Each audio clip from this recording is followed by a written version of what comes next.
啊，您这边请，看看。你别看我们这个剧院有快30年历史了，但是这个里边这几年也是刚刚装修过，挺新的啊。我们还演过不少大剧呢，《哈姆雷特》《麦克白》都演过。麦克白？对，莎士比亚的其他剧目我们也都演过。您这还有历年演出剧目的名册吗？有，我给您找找，那您随便看看。好。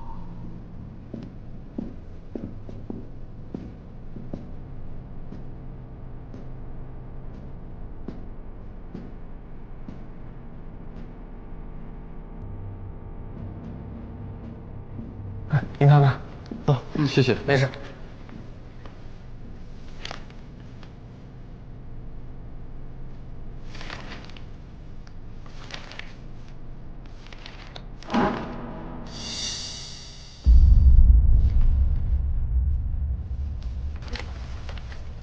这个人还有印象吗？哦，这个演员，我印象中对他还蛮深的，他演得很好，但是当时他们这个剧团内部出现了点问题，钱给的太少了，好些个演员最后都走了。我们当时记得是跟他签了10场，一半都没演上，跟他扯皮了好久跟他们。他一共演了多少场？都是什么时候4场，具体什么时间我还真记不清了，你回去查查。啊，都是10月份，都是周末。好，谢谢。没事。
熟悉吧？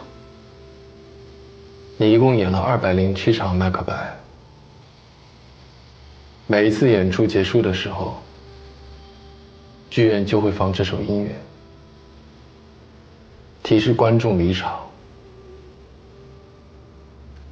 不管满不满座，你都会站到音乐结束，目送最后一名观众离场。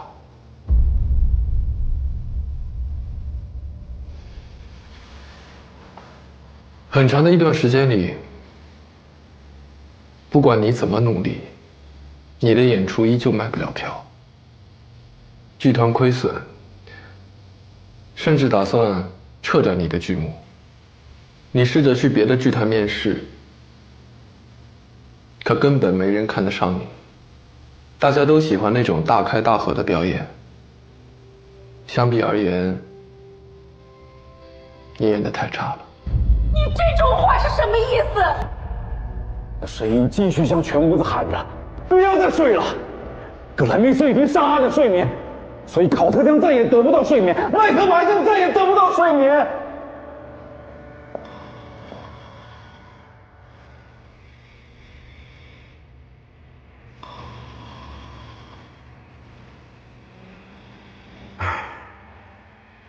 算了，你先休息吧。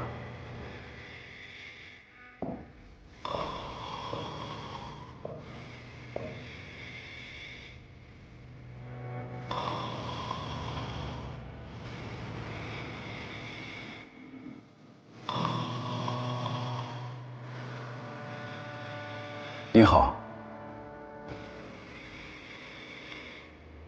你好。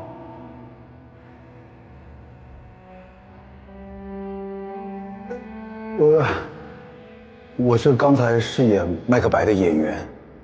对，我看您睡着了，那个，是我表演的不够好吗？大家对表演的理解都太浅薄了。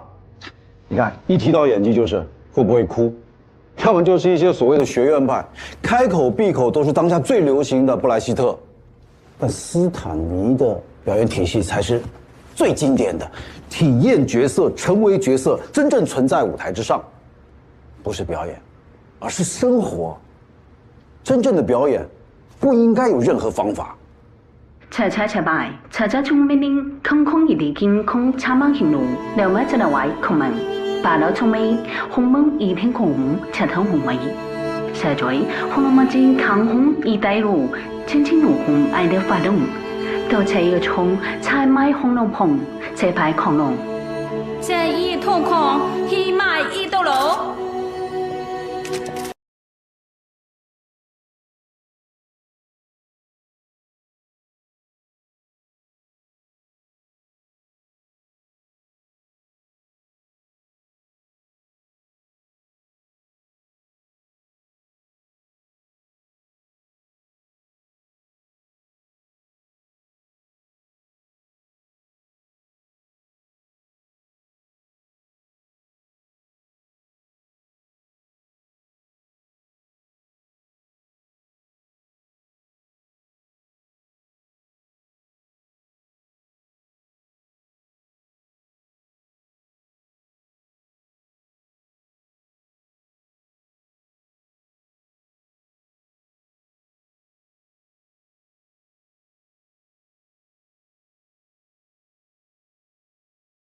见到纳威那一刻，你知道你的机会来了。你决定完成你一生中最重要的一场表演。我一直搞不清楚，火场里的第三具尸体到底是谁。现在看来，那是你成为纳威唯一的机会。那天你跟着他来到了永安村。提前躲进我家的厨房，你等了很久，直到听见他和我爸妈起了冲突。稍等一下，我给你拿配方。那位先生，我也知道我们家志白跟您肯定有一些误会，他年纪小，不懂事。志白他是个好孩子。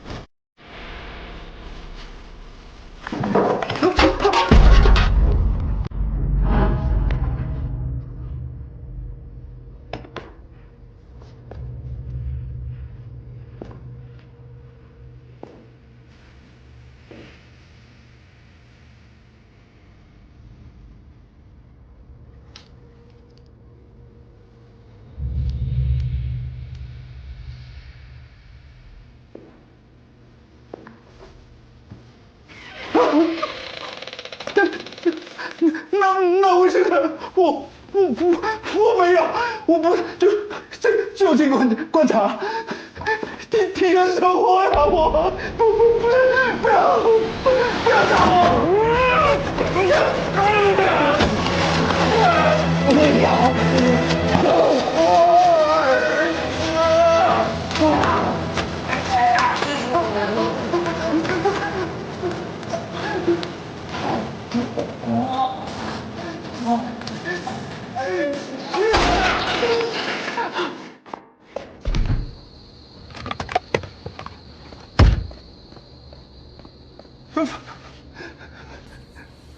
夫人。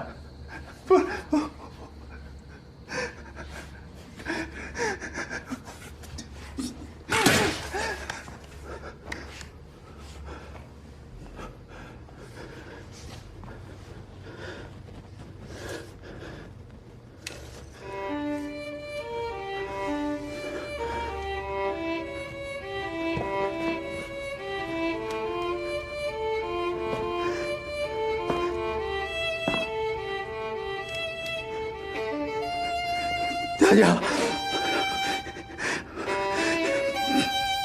大家，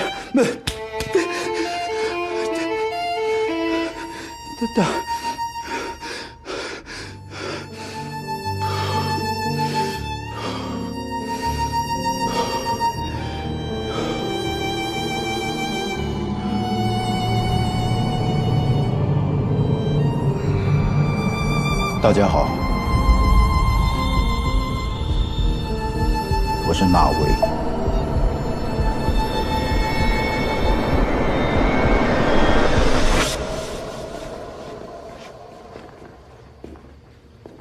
先生没事吧？照计划进行，该干嘛干嘛。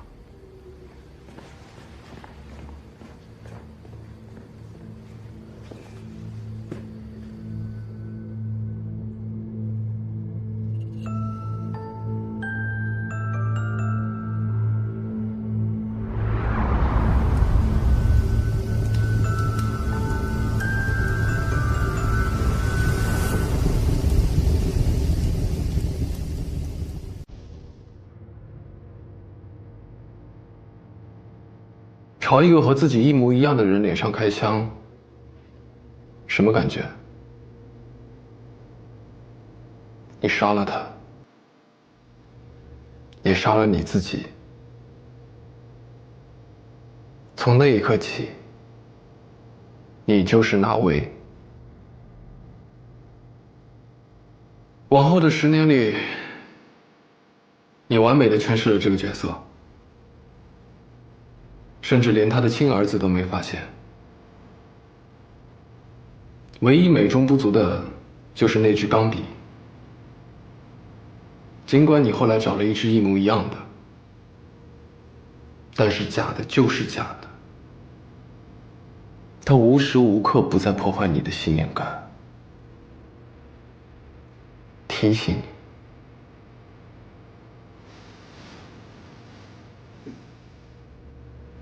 你是个赝品。住口！331，冷静一点。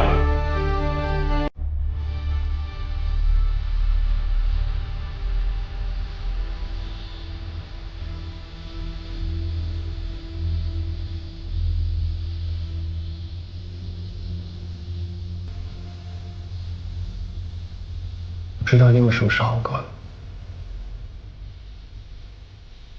不是因为改的。而是他也发现你是假的，对吗？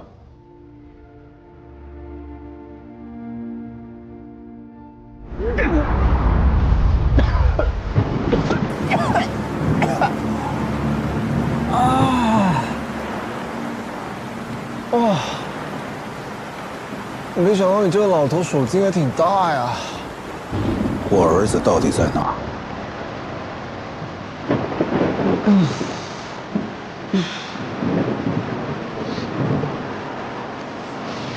你真的在乎吗？那天在你家门口，我发现了一个细节。虽然你找了一大帮人来救盖德，但在盖德还没到安全区之前，他们就已经开枪了。所以我觉得吧，你根本就不在乎他的死。但你没办法，你只能演一下，就像现在这样，演一个负心的样子。被我说对了，没关系，我就跟这个世界上有些父母是一样的，永远都不知道自己的孩子想要什么，想做什么，只是盲目的给予。因为如果你不这么做，你会觉得自己不配被叫一声爸爸。其实你心里面一直希望盖德死，因为只要他多活一天，你就要多演一天爸爸。你好自私哦。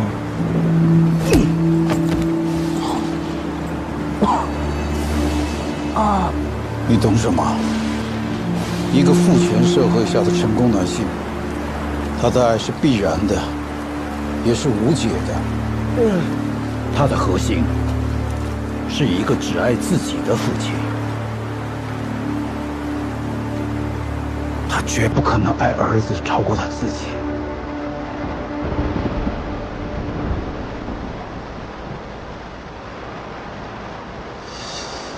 他。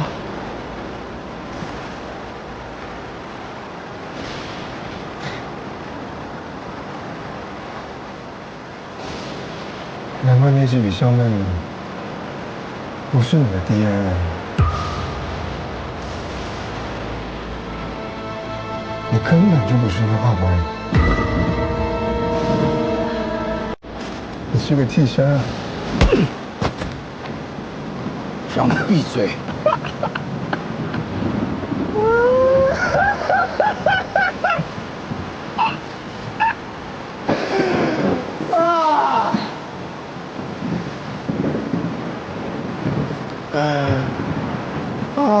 难怪这么多年你一直没有公开露面，连自己儿子也不愿意见。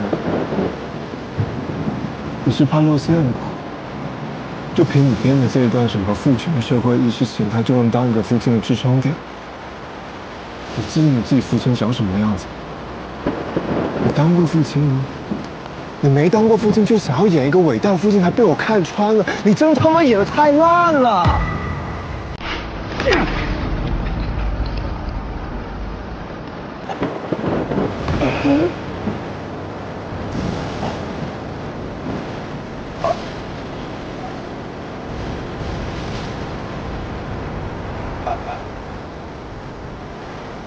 我让你闭嘴，你没听到是不是？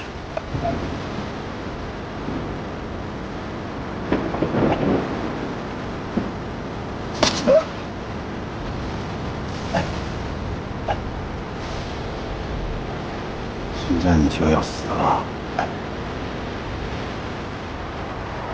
死灰是不会复燃的。但是于静慧，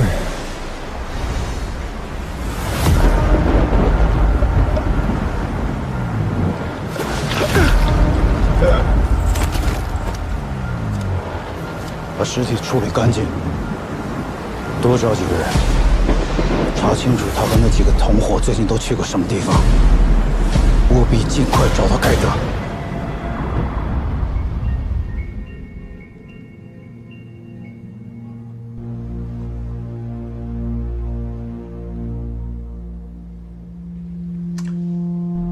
我不理解，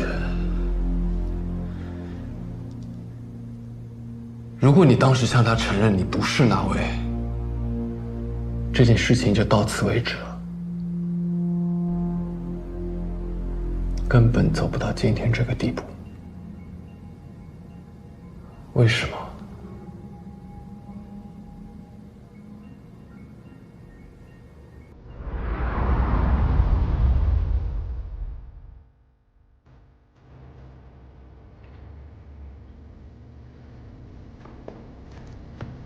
大家好，大家好，大家好，大家好，大家好，大家好，大家好，我是纳威，大家好。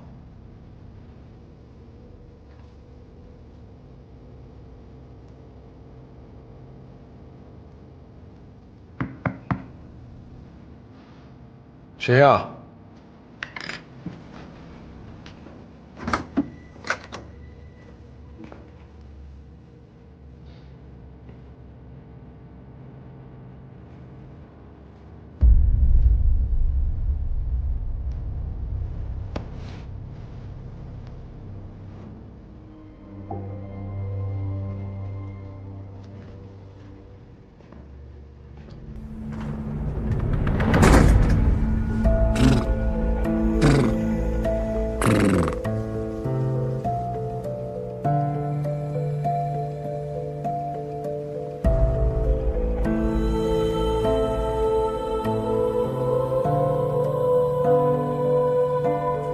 大家好，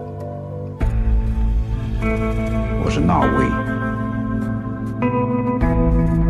这将是你一生中最伟大的表演。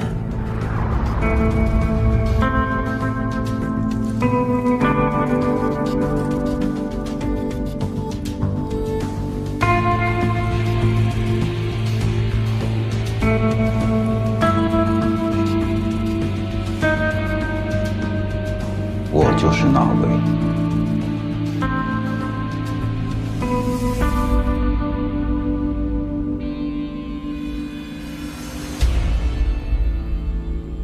迟早总是要死的，总要有听到这个噩耗的一天。明天，明天，再一个明天。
这个颜色好，逛街的时候穿。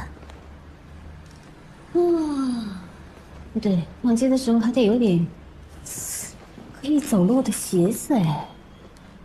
鞋子，鞋子，鞋子，就你啦。阿美，哎，来啊，姐，看看那些衣服鞋子有没有你喜欢的？有喜欢的拿去穿啦。这么多衣服。你都不要了，这都是全新的，还有吊牌呢。您确定不要了？不要啦，确定。哇，您这是要搬家还是出远门啊？搬家？往哪里搬啊？我呢要带着他们两个出去散散心、旅旅游。我觉得你们早就该出去散心了。你看哦，夏夏呢？也辞了那个工作，思远呢，大学也毕业了，这个店里有你和老金帮我打理着，什么都不用我操心，时间充足，阳光正好，想玩什么玩什么，哎，想走到哪儿走到哪儿，想什么时候回来，哎，就什么时候回来。这也太让人羡慕了。姐，那你们什么时候走啊？我恨不得现在就走呢。哎呀，倒是这两个孩子告诉我呀，今天是我生日嘛，不要在家里给我办完生日再走。两个好孩子，蛮孝顺的，我没有白疼他们。姐，这双鞋你也有啊？我记得当年这个鞋特别的火。当年的限量款。同颜色的一个码数只有一双。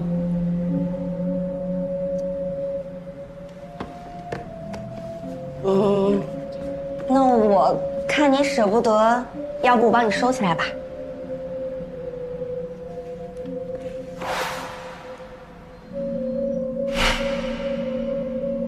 扔掉了。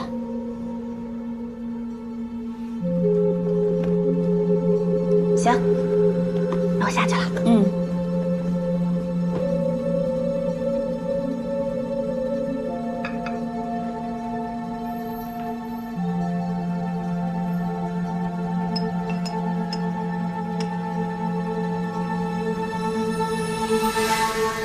哎呦，都是衣服，记清了啊。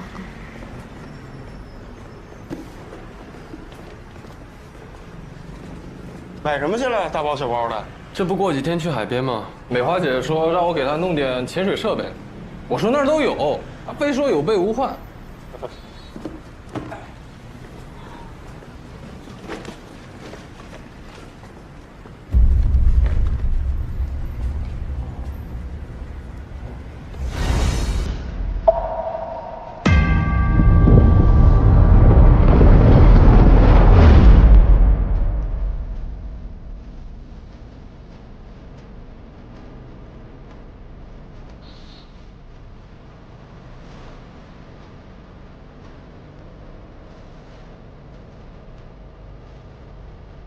麦克白，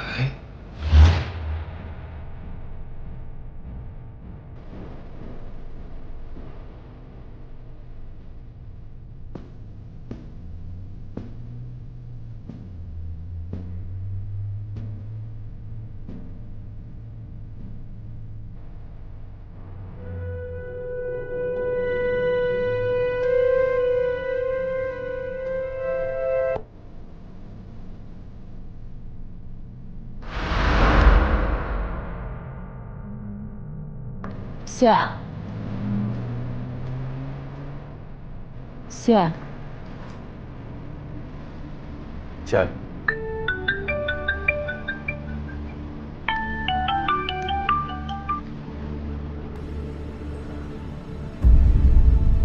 好，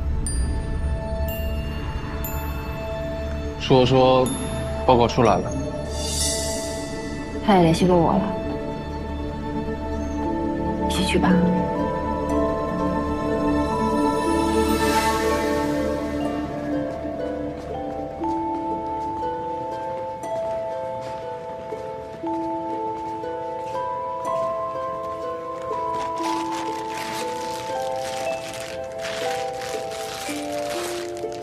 会议室等我一下。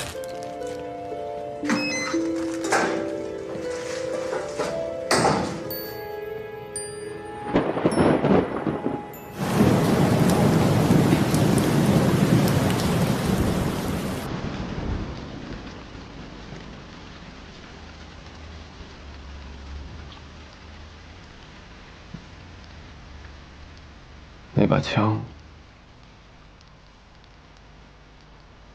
不是美华姐的吗？之前在尸检的时候，我在赤白的肩骨中发现了一枚旧弹头。后来技术科的同事们去鉴定，就很快地锁定了枪的型号。但这些信息并不足以定位具体的枪支。但你现在已经有了怀疑对象，对吗？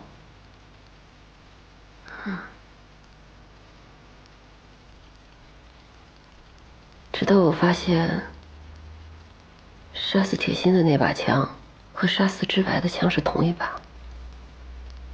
只要用疑似枪支和之前同样的子弹，再射击一次，然后对比两个弹头的痕迹，就能确定是不是同一把枪。舒和是怎么和你说的？他什么都没跟我说，就是让我把枪带过来。我也没问，反正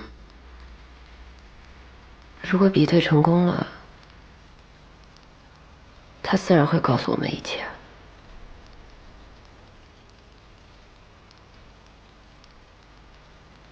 要是没成功的话，正好我们可以踏踏实实的回家，然后给妈过个生日，然后后天一起上飞机。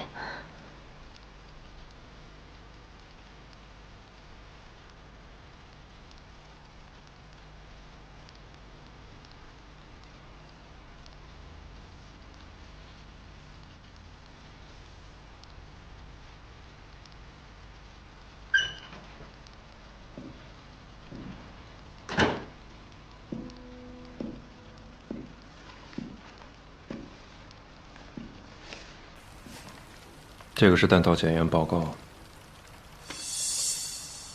这个是我跟你说过的20年前关于 AH7的凶杀案的卷宗，已经过了诉讼期了。你们自己看吧。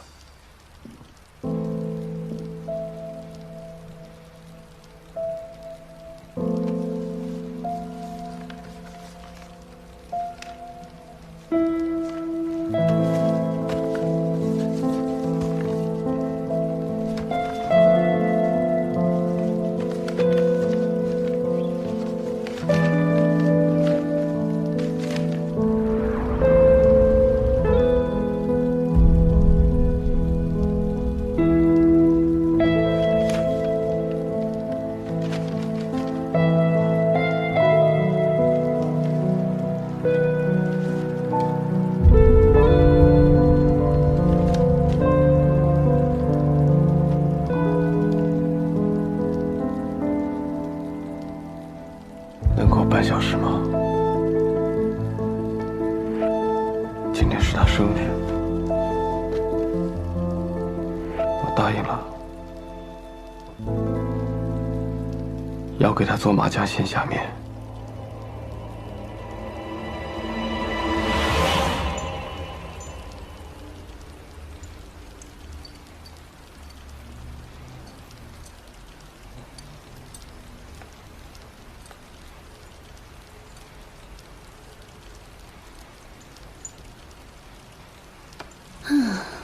怎么回事啊？回来啦！打电话你们也不接，有没有领导啊？快去换件衣服啊！没事，我去给你做面。哦。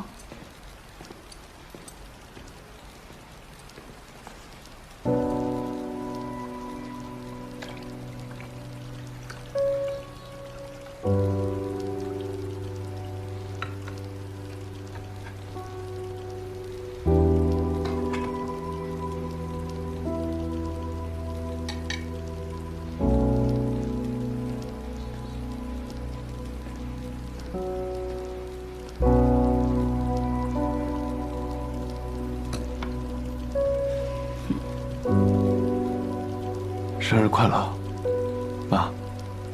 谢谢。嗨，你姐姐呢？她可能是在哪里躲雨吧。啊，你等我一下，还有个礼物给你。还有礼物啊？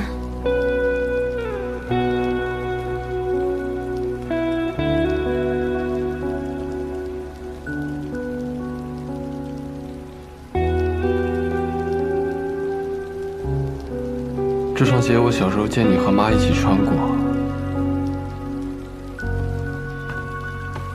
当时就觉得很好看。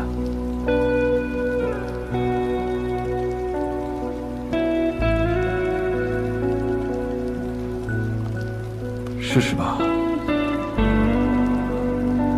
看看还合不合脚。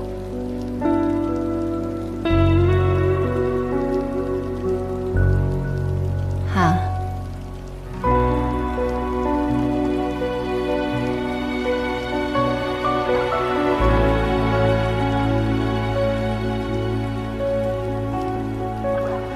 合适。美华姐，你才是真的那位。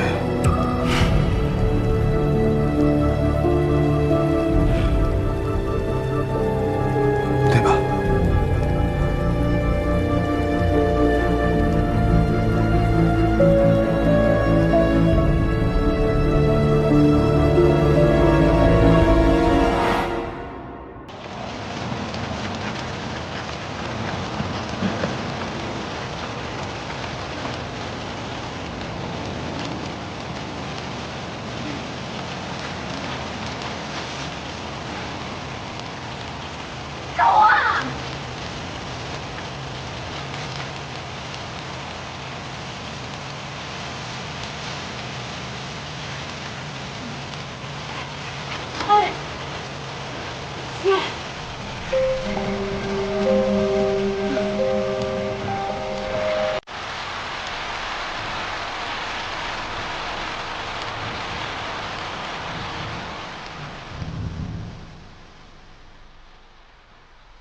冷不冷？不冷。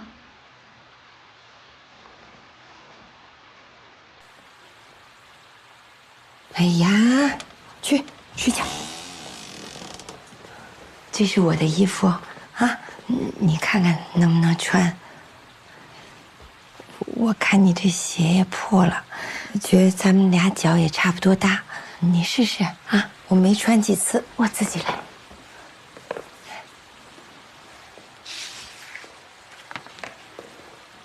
哎呀，这孩子这么小，怎么这种天气出门呢？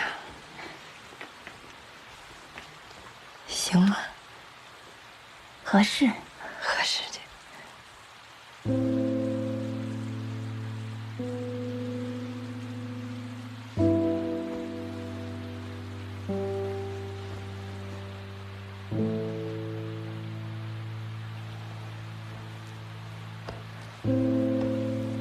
哎呀，这雨啊，一时半会儿也停不了。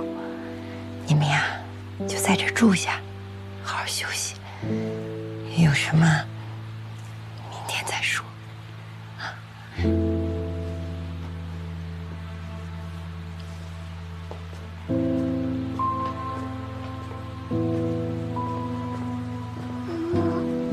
我饿了。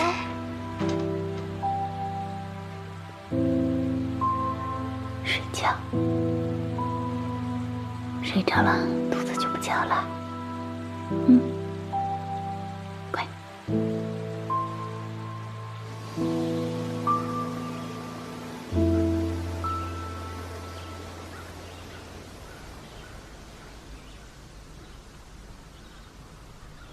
是这样，我们收到外地警方的协查通知，这个女人把她的老公给杀了。你们村最近附近有什么可疑人员，尽快上报。包警官，这个女的看上去文文弱弱的，不像是个坏人啊。人不可貌相啊，老哥，死的那男的可是搞毒品的，他能是什么好人？对，安警官，大热天的出来前辛苦了，我去给弄个椰子，顺便让我老婆也看看。谢谢老哥。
大哥，大嫂，孩子还没醒，能不能跟外边的警察说一声，一会儿带我走的时候小点声，别吵醒孩子。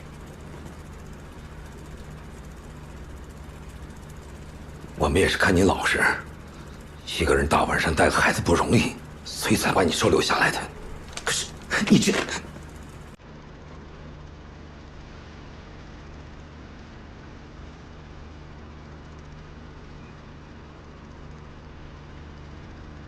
不是的，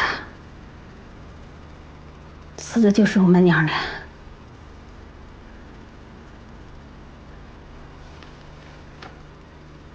这伤落在我身上，我能忍，我在乎；落在孩子身上，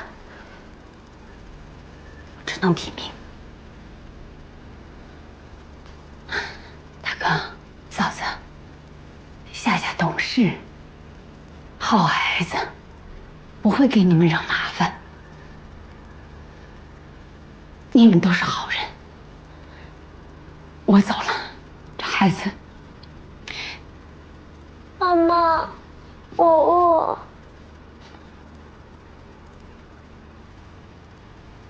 饿。妈妈。夏夏呀，你先上楼去啊，等会儿阿姨给你做好吃的啊。上楼。妈妈。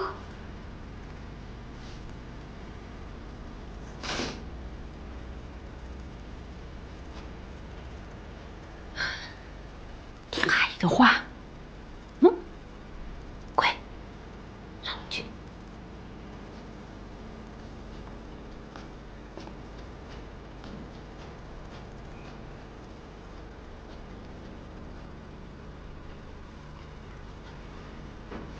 大哥、大嫂，孩子就托付给你们了。起来，起来。老哥，要是麻烦就算了吧。哎呀，跟你说了多少次了，生病就好好休息，快上去上去，家里又不缺你一人干活。哎呀，你看这还你们家是有病人啊？不能做事的啊，快点休息。哎呀，那是我老婆家里的一个小表妹，来这里已经很多天了。哎，天生就是伺候人的命，嘿，生了病还要下来干活。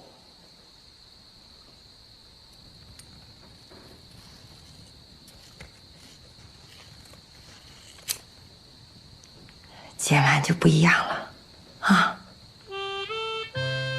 哎，咱这村子呀，老廖说话还是算数的。再者呢，也偏，平时没什么人来。等以后风都过去了，再想办法。大嫂，以后啊。可千万不能干这种傻事啊！好好做人，好好把孩子带大。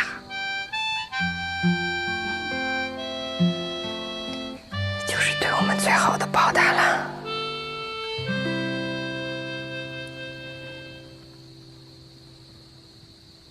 我一定要过上好日子。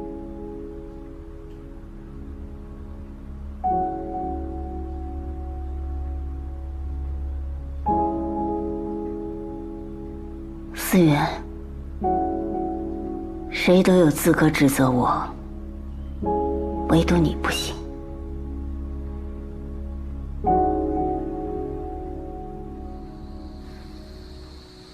你在说什么？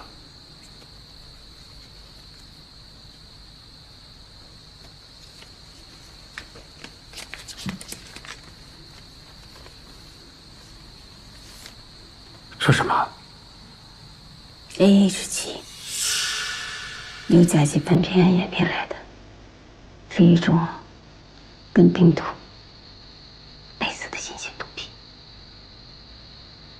致幻效果是普通毒品的数十倍。孩子的爸爸是个化学方面的鬼才，研究了几年才弄出来的。这个肯定能挣钱。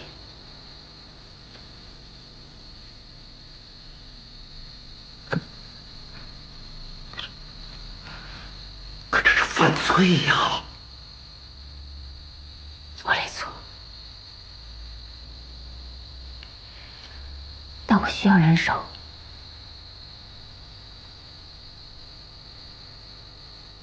以前是你想过好日子，可是这10几年，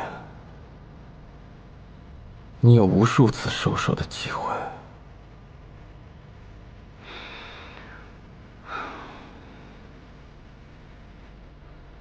我们不但没有收手，为了扩大生产，拉了更多的人进来。努娜、泰树、宋恩，但他们不知道配方，也不知道我的存在。即便这样，配方还是被人顶住了。大卫先生要买段配方，那就给他吧。等拿到钱之后，把工厂、房子全都赎回来，大家不都就可以过着像以前那样安安稳稳、踏踏实实的日子了？都说好的事儿了，你说你还在想什么呀？你让我再想想。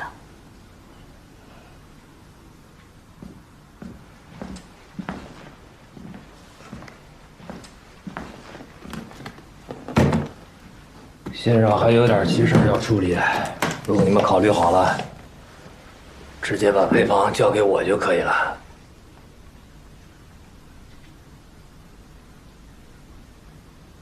我们还是想跟那位先生当面聊聊。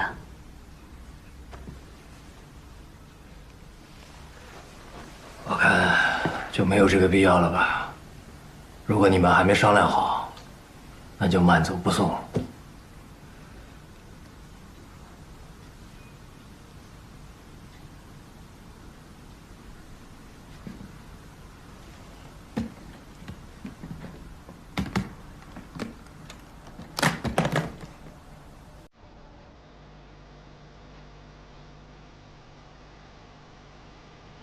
那位先生想买断配方，垄断 AH7，我们理解。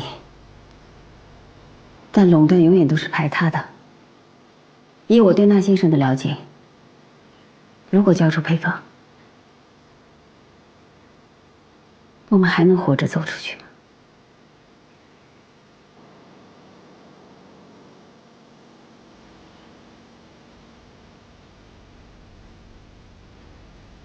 配方不卖，可以合作。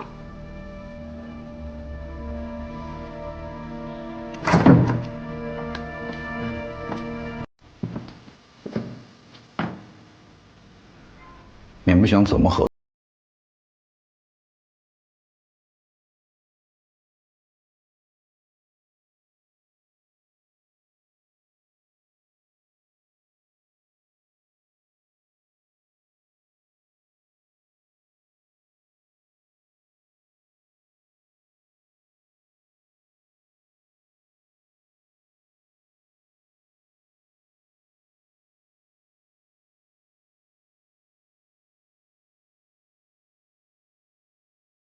我们和那位互相牵制，各取所需，相安无事。但我和你父亲的关系，也一度到了爆发的临界点。直到有一天，那位约我见面，我才知道，原来知白一直在暗中调查他的私生子盖德。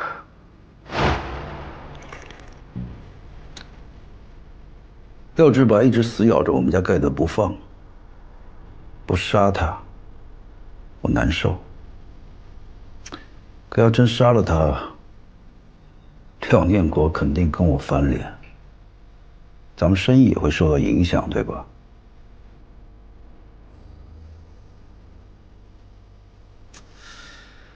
哎呀，美华呀，我好痛苦啊！你可不可以教教我，我到底该怎么办？志白跟我的亲生儿子一样，这个你也知道，我是不会伤害他。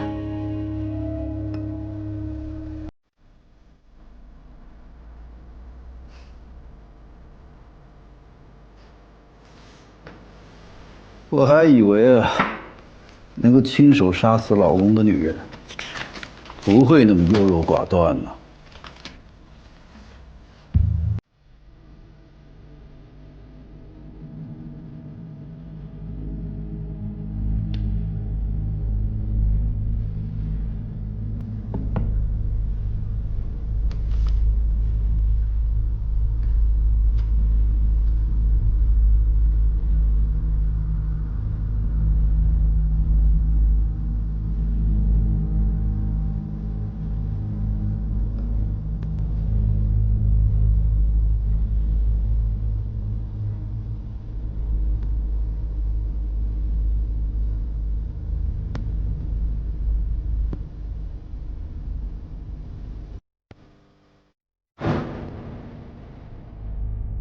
那位没有想到的是，即便没有那张通缉令，他也会死。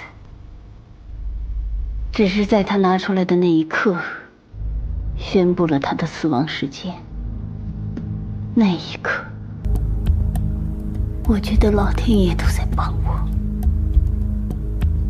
我必须说服你父亲，约他来永安村，借此机会除掉那位。因为知白一直在暗中调查，那位已经动了杀心，我们没有退路。那位不死，死的就是我们。但是我已经答应了知白，会去自首。你要去自首？啊！我问你，我们每天的产量是多少？我们的地接人员有多少？我们的销售渠道有多少？我们的运输线路有多少条？每一个数字后面都是一个人。你这么做会害死所有的人。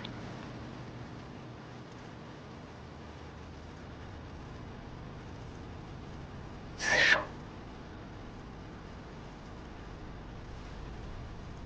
你去，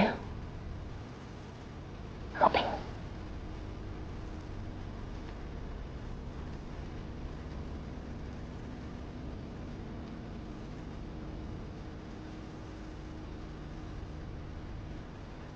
我意识到你父亲是多么懦弱和天真，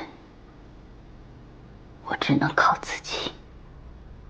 最后说服他，利用配方把那位骗出来，然后杀掉那位，他就可以去自首了。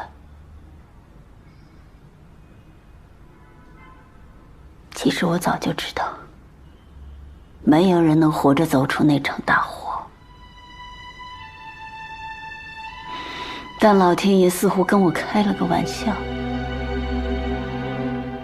知白并没有在那场大火里。我太了解知白的个性，只要他还活着，一定会不死不休地查下去。他还是会毁了所有人，所以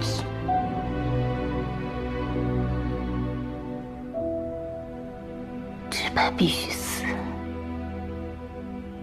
吴律师你好，我是白涵的同学，我姓廖，是他给我介绍您的，是有些事情想跟你请教一下。就从这个法律层面的话，如果有参与制毒贩毒的话，就是除了自首之外，有没有？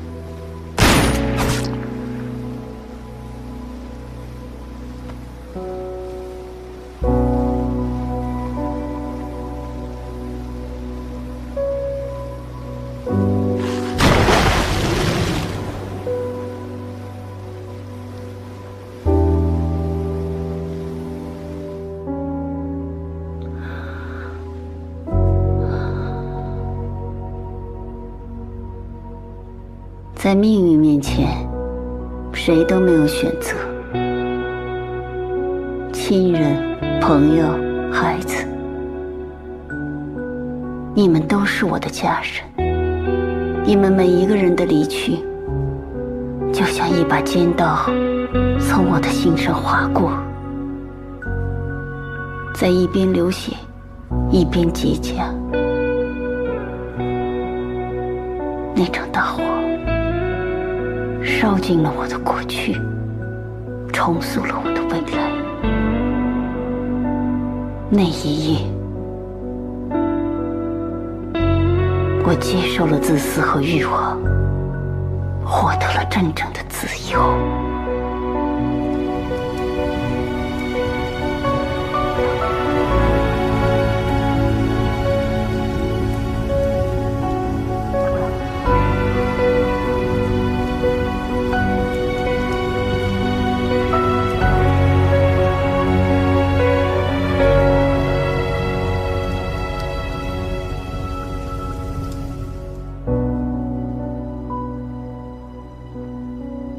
我没想到的是，那位敢偷偷制造 AH7。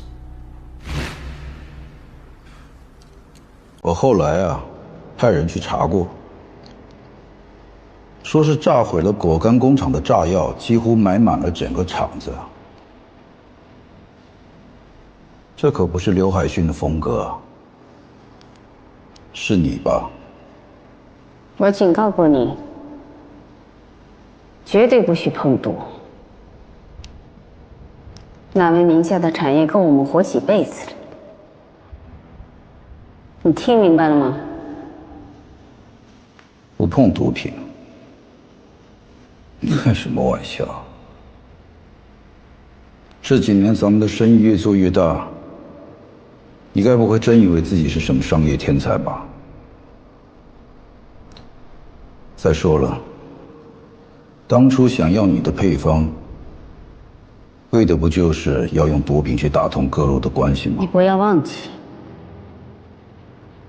你不是那位。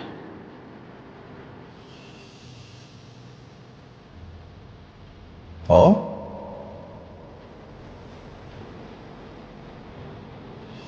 我不是吗？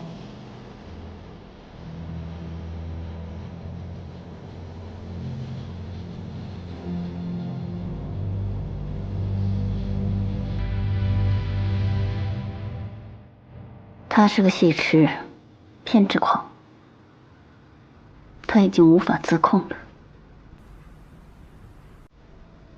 从我第一次见到他，我就知道。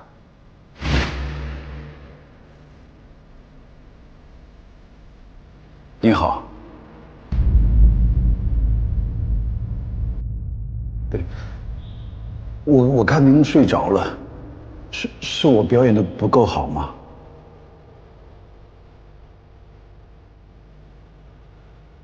大家对表演的理解都太浅薄了。你看，一提到演技就是会不会哭，要么就是一些所谓的学院派，开口闭口都是当下最流行的布莱希特。但斯坦尼的表演体系才是最经典的，体验角色，成为角色，真正存在于舞台上，不是表演，而是生活。知白死的那一晚，我警告过他，绝对不允许去见知白，但是他不肯听，我也只能把他视作弃子。就像我父母一样。不一样。这次我的心没有流血。所以你早就知道，铁心会和我各有一场交易，你就派人跟着他，找到盖德，杀了他，然后利用盖德彻底的除掉了那位，除掉最后一个知道你秘密的人。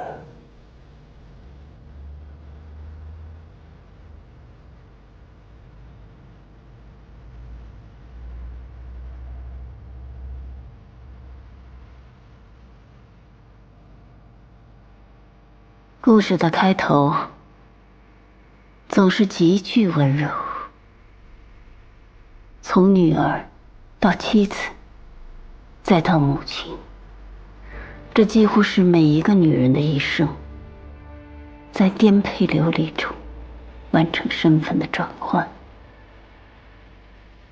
但是这一切都不是我想要的自己。直到我把他捅进那个男人身体的时候，直到那场大火烧起来，我才懂得，如果你敢于承认自己是受限的，你就会感受到自己是自由的。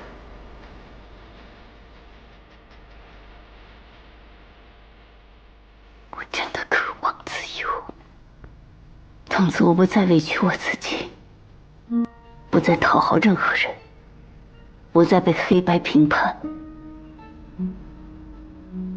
虽然做出很多让自己后悔的选择和决定，但是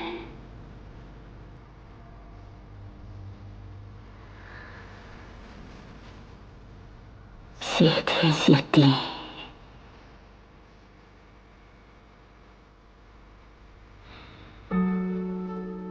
我获得了自由。梅花姐，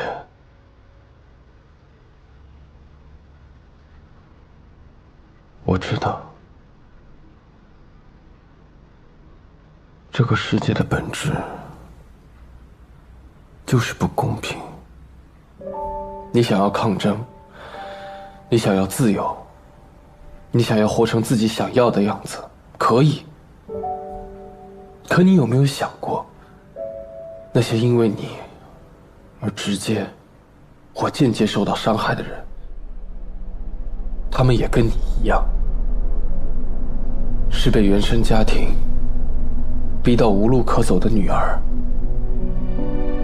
是被错误的婚姻毒打一生，遭受非议的妻子，是命运不公，就拿自己的一条命为孩子讨回公道的母亲。甚至有的人，他哪怕谁也不是，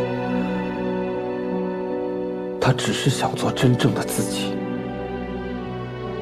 却也要被生活百般歧视和摔打。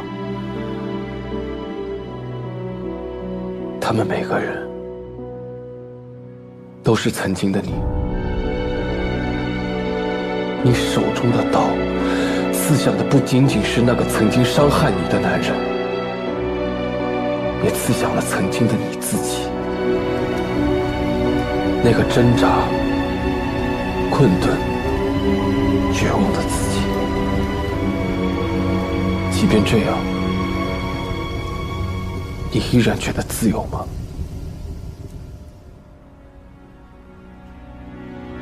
不是每个人都要成为对别人、对这个社会有意义的人。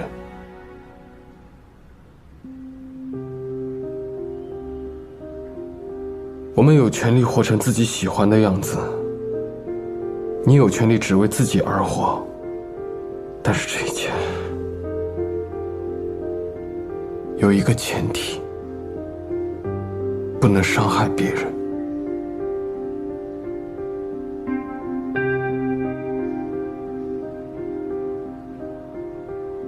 执念啊，人死不能复生，死灰不可复燃，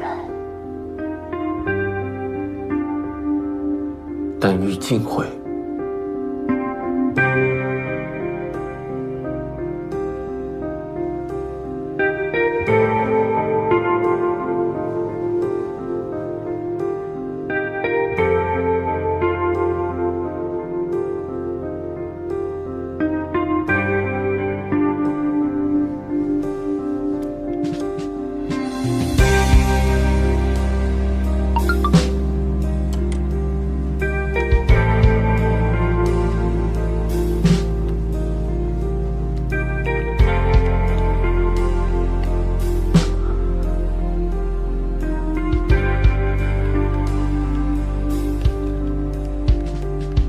你会杀我吗？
瘦了。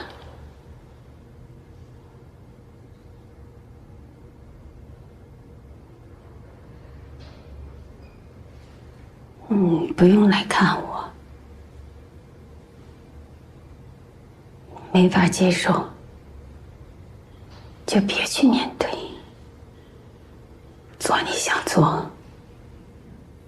过你想过的。女孩子嘛，就得活得自由一点，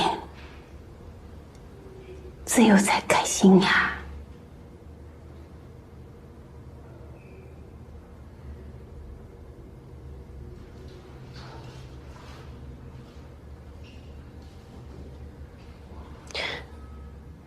妈，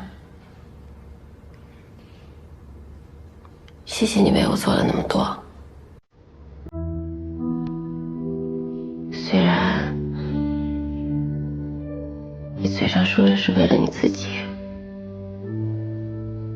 但我心里都清楚。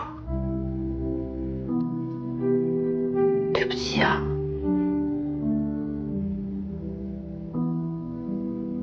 没能保护好你。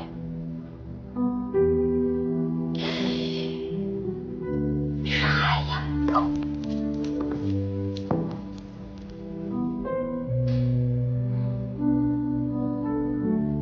在我心里，你是最好的。骄傲。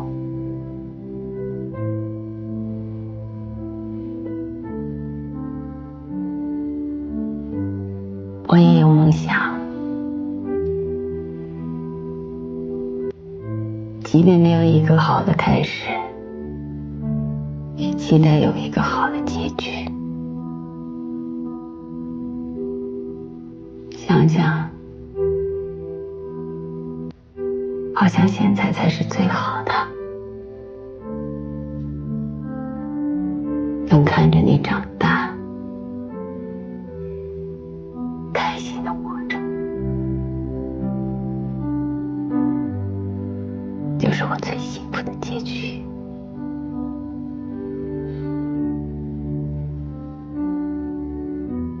替我照顾好你，还有弟弟。放心吧，我会和思源好好的，我们会健康、快乐的活着。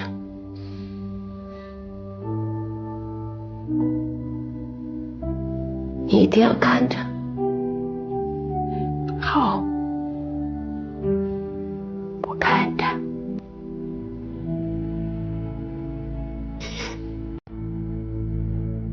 长大了，不怕。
哥，好久都没去看你了，实在是最近工作太忙了。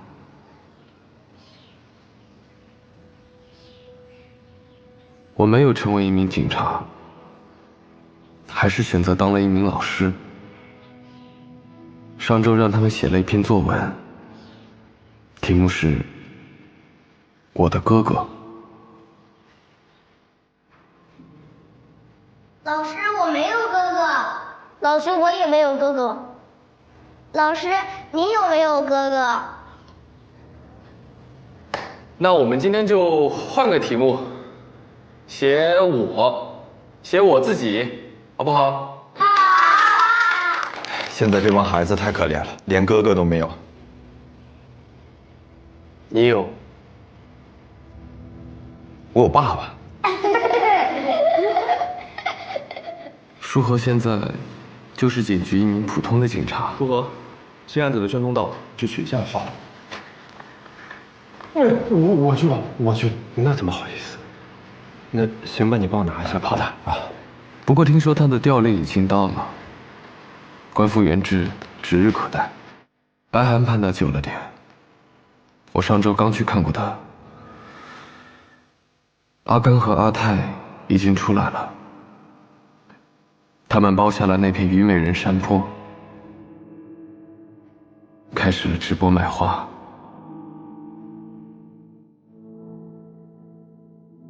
他们把你和我姐的故事讲给了很多人听。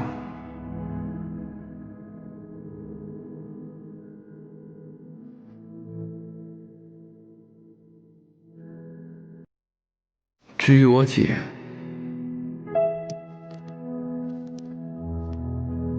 辞去工作之后，开始了她的环球旅行，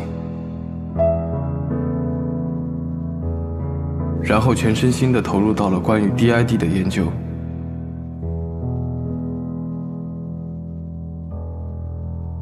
但是她前2天突然告诉了我一件事。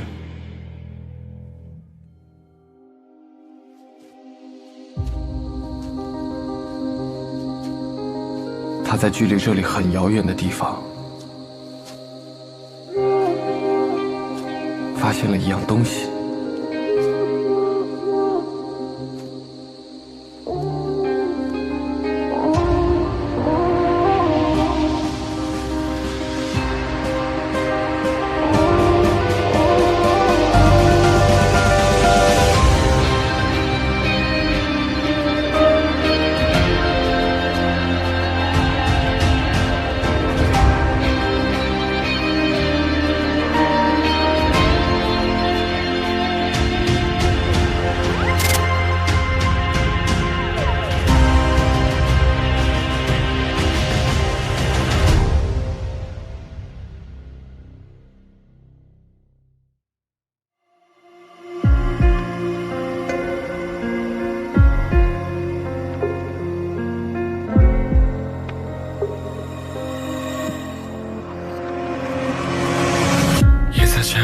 小径的走廊，没有月光，没有神指引方向，回忆滴在我的心口中央，安静里只剩下空荡，虚假的真相未曾该被掩埋被遗忘，越陷越